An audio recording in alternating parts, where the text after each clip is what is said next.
The Apple HomePod is now 2 weeks into its release, but what's it like to live with in the real world? Stick around and let's take a look.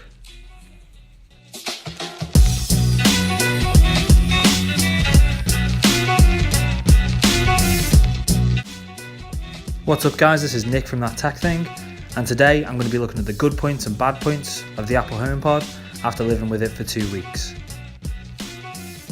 If you want to check out what's in the box, then I've linked my unboxing and initial impressions in the description below. Now let's get straight into the review. Firstly, it's an amazing speaker.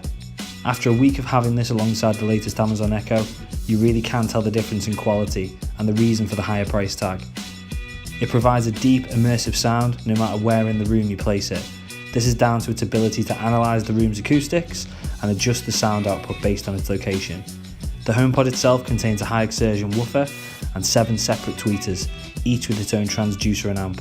In real life, this means that pretty much anything you listen to is going to sound crisp and rich.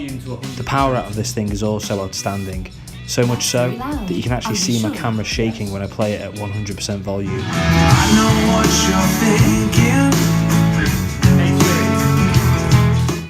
thinking. What's even more amazing is that even when booming out sound at this level, the 6 microphone array means Siri still has no problem hearing you.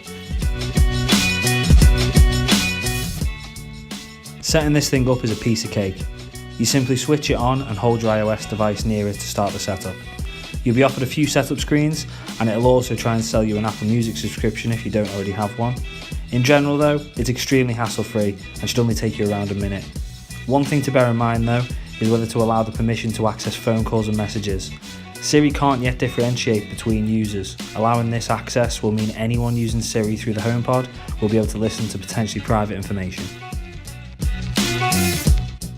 Another nice feature of the HomePod is its ability to recognise what other iOS devices are within range and sort of let them know not to respond.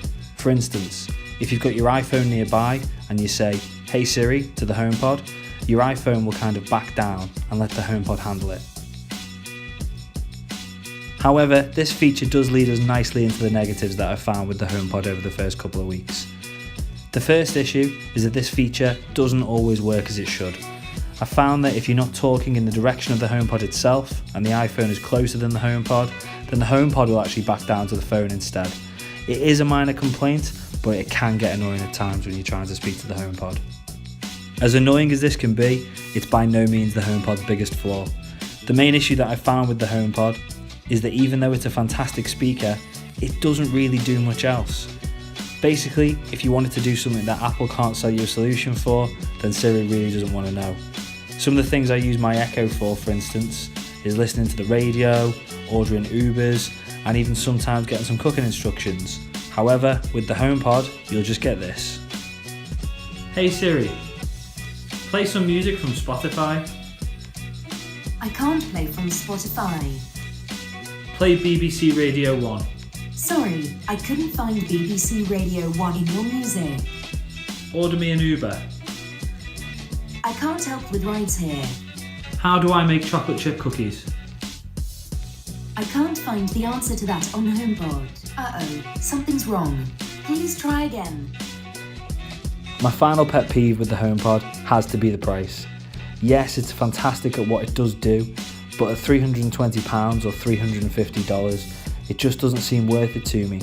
Perhaps as it matures and Apple starts to add and enable extra features such as the ability to pair HomePods and AirPlay 2, then the price tag will start to seem a little bit more reasonable. To sum it up, it's great at what it does. It's just not really enough in my opinion. If you're a die-hard Apple fan with Apple Music and a fully HomeKit enabled home, then yeah, you'll probably get a good amount of use out of it. But if you're just after a half-decent speaker that will work with a larger variant of third-party add-ons, then you should definitely look at potential cheaper options, such as the Google Home and the Amazon Echo. Oh, and one more thing. If you do end up buying an Apple HomePod, don't forget to put it on a coaster. Let me know what you guys think in the comments. Do you think Apple HomePod is worth buying at the moment, or do you think there's better smart speakers out there? If you liked the video, don't forget to give me a thumbs up, and also don't forget to subscribe to the channel for new videos every week. Thanks very much for watching, and I'll see you next time.